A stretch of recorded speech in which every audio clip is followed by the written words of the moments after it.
नमस्कार, स्वागत है आप सभी का एबी स्टार न्यूज में। मैं हूं आपके साथ जुबैर चौधरी। वक्त तो चला आपका राज्य आपकी खबरों का, जहां सबसे पहले बात करेंगे हरियाणा की। बता दें कि 13 फरवरी को किसान दिल्ली कूच करने वाले हैं, जिनको रोकने के लिए पुलिस ने खासा तैयारी कर ली है।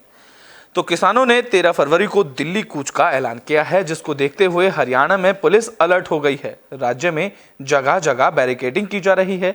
इस कड़ी में शाहबाद के जलेबी पुल पर भी बैरिकेडिंग की गई है। इसके अलावा पिहोवा बॉर्डर में लगते हुए कुछ गाँव में भी बैरिकेडिंग की गई है। पिहोवा के गांव ट्यूकर की बॉर्डर पंजाब से लगती है, जहां पर पुलिस प्रशासन ने सुरक्षा के कड़े इंतजाम किए हैं, जिससे कि पंजाब से किसान हरियाणा में एंट्री ना कर सकें। किसानों का कहना है कि जब भी किसान इकट्ठा होना शुरू होते हैं तभी बैरिकेडिंग कर दी जाती है, लेकिन इस बार ये बैरिकेडिंग कुछ नहीं कर पाएगी।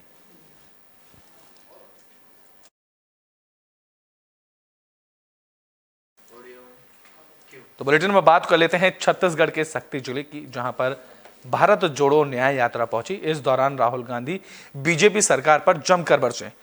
तो कांग्रेस की भारत जोड़ो न्याय यात्रा छत्तीसगढ़ के सक्ती जिले पहुंची। इस दौरान राहुल गांधी ने अपने भाषण में केंद्र सरकार पर अन्याय करने का आरोप लगाया। उन्होंने कहा कि केंद्र की मोदी सरकार उद्योगपतियों के हित में काम कर रही है, जबकि छोटे व्यापारी, जनता और पिछड़ी जाति के लोग अन्याय का शिकार हो रहे हैं। प्रधानमंत्री नरेंद्र मोदी के खुद को सबसे बड़ा ओबीसी बताने पर भी राहुल गांधी ने तंज कसा।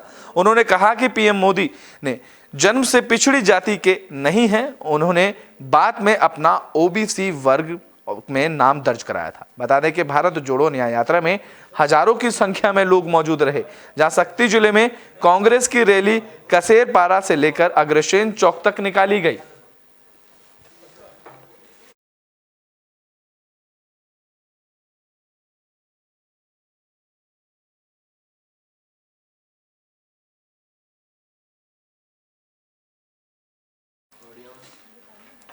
तो बुलेटिन में बात कर लेते हैं पंचकुला की, जहां बीजेपी की तरफ से कार्यक्रम का आयोजन किया गया। बता दें कि बीजेपी देश भर में गांव चलो अभियान चला रही है। इसी कड़ी के तहत हरियाणा के मुख्यमंत्री मनोहर लाल पंचकुला में एक कार्यकर्ता के घर पहुंचे। इस दौरान उन्होंने बीजेपी कार्यकर्ताओं के साथ चाय पर चर्चा भी की, जहां गांव चलो अभियान के बारे में सीएम मनोहर लाल ने बताया कि केंद्रीय स्तर से ये कार्यक्रम तय किया गया है। अभियान के तहत पार्टी के सभी कार्यकर्ता किसी न किसी बूथ में जाएंगे। हरियाणा में 19.5 हजार बूथ में पहुंचकर कार्यकर्ता सरकार की योजनाओं की जानकारी लोगों तक पहुंचाने का काम करेंगे और लाभार्थियों से भी संपर्क करेंगे।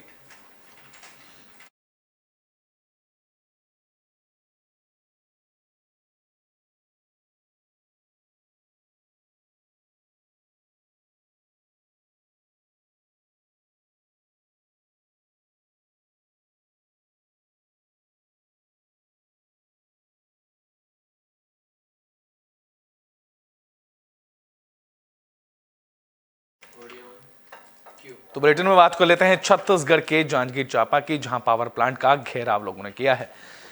तो छत्तीसगढ़ के जांजगीर चांपा में केएसके महानदी पावर प्लांट का भू विपस्तियों ने घेराव किया। बता दें कि लोग 23 सूत्रीय मांगों को लेकर प्रदर्शन कर रहे हैं। इस दौरान लोगों ने प्लांट के मेन गेट में ताला लगा दिया और प्लांट में मजदूरों के आने जाने पर रोक लगा दी।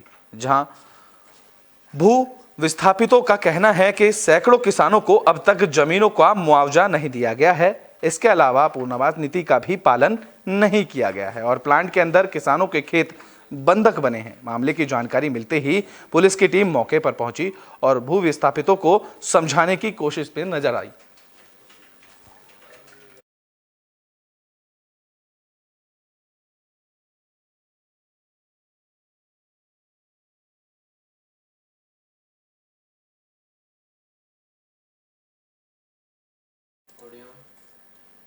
तो बुलेटिन में बात हरियाणा के गुरुग्राम की कर लेते हैं, जहां सीएम फ्लाइंग का एक्शन देखने को मिला है। बता दें कि सीएम फ्लाइंग की तरफ से अवैध अस्पताल और क्लिनिक पर छापा मारा गया है।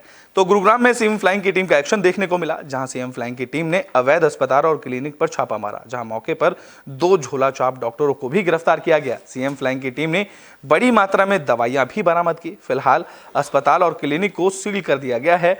दोनों झोला छाप डॉक्टरों के खिलाफ भी केस दर्ज कर लिया गया है। दरअसल सीएम फ्लाइंग की टीम को जानकारी मिली थी कि चक्करपुर में एसडी अस्पताल और मुख्तार हेल्थ सेंटर अवैध रूप से चल रहे हैं। अस्पताल में मौजूद डॉक्टर्स के पास कोई भी डिग्री नहीं है।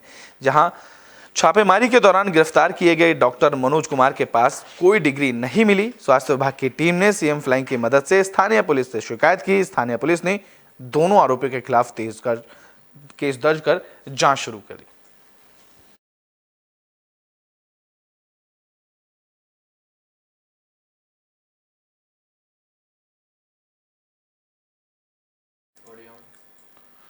तो बुलेटिन में बात कर लेते हैं बिहार के मोतिहारी की, जहां सरस्वती पूजा को लेकर पीस मीटिंग का आयोजन किया गया। तो मोतिहारी जिले के रुकौलिया थाना परिसर में सरस्वती पूजा को लेकर पीस मीटिंग हुई। इस दौरान थाना अध्यक्ष राजरूप राय ने बताया कि सरस्वती पूजा के लिए लाइसेंस लेना जरूरी है। बिना लाइसेंस के पूजा करने वालों पर कानूनी कार्रवाई की जाएगी। साथ ही उन्होंने बताया कि सरस्वती पूजा में अश्लील कार्यक्रम का आयोजन भी नहीं किया जाएगा और डीजे भी नहीं बजाने दिया जाएगा। इसके अलावा विसर्जन जुलूस भी रूट के मुताबिक ही करना होगा। इस दौरान बीडीओ रामेंद्र कुमार ने सभी लोगों से सौहार्दपूर्ण माहौल में सरस्वती पूजा करने की अपील की। जहां बीआरओ ने बताया कि मैट्रिक एग्जाम को देखते हुए सभी जगह पर शांत माहौल में सरस्वती पूजा का कार्यक्रम आयोजित किया जाएगा। जहां परीक्षा देने जा रहे छात्रों को रास्ते में परीक्षा की परेशानी उन्हें नहीं होनी चाहिए।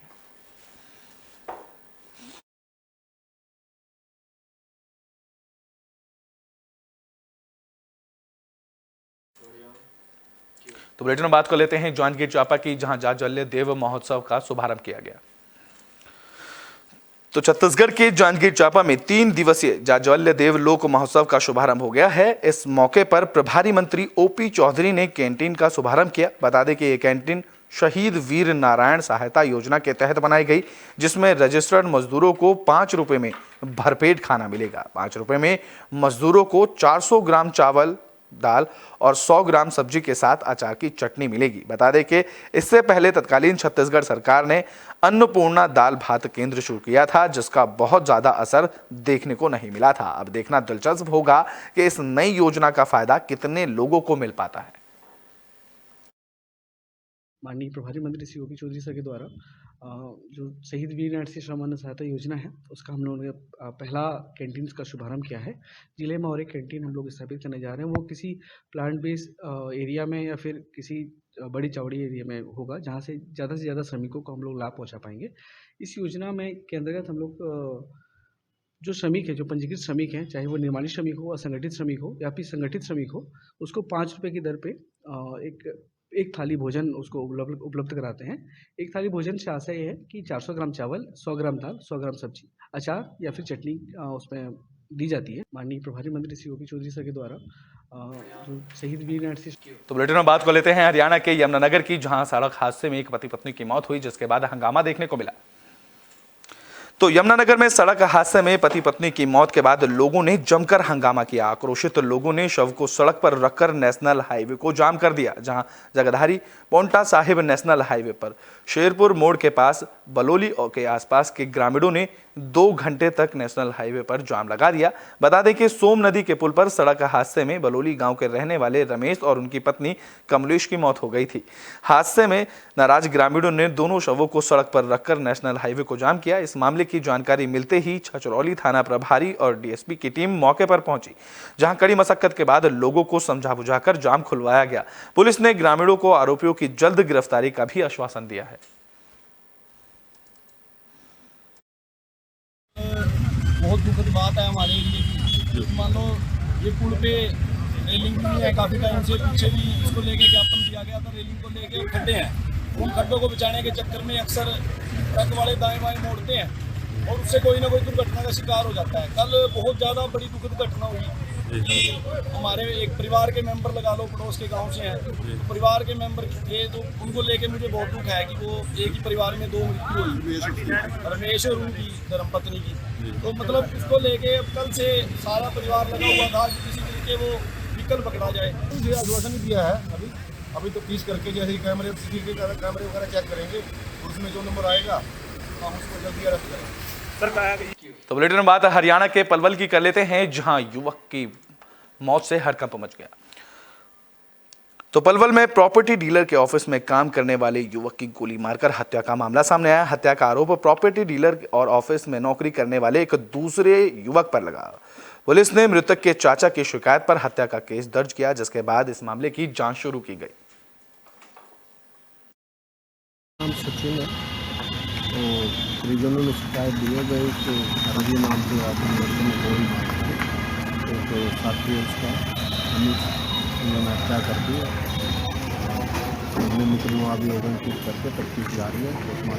जो है इनकी बहन भी आई हुई है पलवल में, तो ये कल अपनी बहन को लेकर आए थे गांव से। तो इनका कोई उठना बैठना है, यहाँ अनिल दलाल है, उनके ऑफिस में कोई आना जाना है, तो ये वहाँ चले गए थे और वहाँ इनको गोली मार दी गई है, जो हमें पता लगा।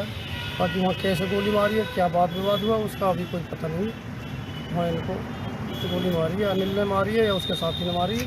वो दोनों तीनों थे, ये वो मर गया और वो दोनों एक बंद है थाने में और वो अनिल अभी। नाम सचिन है। तो परिजनों ने शिकायत दी है भाई कि रवि नाम के आदमी लड़के ने गोली मार दी। तो बुलेटिन के आखिरी में बात हरियाणा के यमुनानगर की कर लेते हैं, जहां पुलिस को बड़ी सफलता हाथ लगी है। पुलिस ने 2 हथियार तस्करों को गिरफ्तार कर लिया है। तो यमुनानगर में हथियारों के सौदागरों पर पुलिस का शिकंजा देखने को मिला। यमुनानगर की सीआईए की एक टीम ने 2 आरोपियों को गिरफ्तार किया, जिनमें से एक आरोपी के कब्जे से 2 पिस्टल, 3 मैगजीन और 5 कारतूस बरामद किए गए। वहीं दूसरे आरोपी के पास से देसी कट्टा और 2 कारतूस बरामद किए गए। पुलिस से मिली जानकारी के मुताबिक अवैध पिस्टल को गुलाम मुस्तफा डार और उसके साथी यूपी के मेरठ से खरीद कर लाए थे। दोनों आरोपियों के साथी जो मुख्य आरोपी भी हैं, उसकी अब तलाश की जा रही है। यमुनानगर की टीम ने हरियाणा जो हमारे पुलिस अधीक्षक महोदय यमुनानगर हैं, उनके आदेशानुसार और एएसपी मैडम के दिशा निर्देशन में एक अवैध हथियार तस्कर गिरोह का पीछे पर्दाफाश किया था, जिसमें 5 अवैध हथियार हमने रिकवर किए थे, जिसमें गुलाम मुस्तफा डार नाम के लड़के को, जो हमीदा का रहने वाला, गिरफ्तार किया था।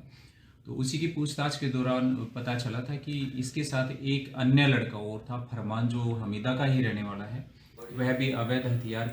आपका राज्य आपकी खबरों में भी के लिए बस इतना ही। देश और दुनिया की तमाम खबरों के लिए देखते रहें एबी स्टार न्यूज।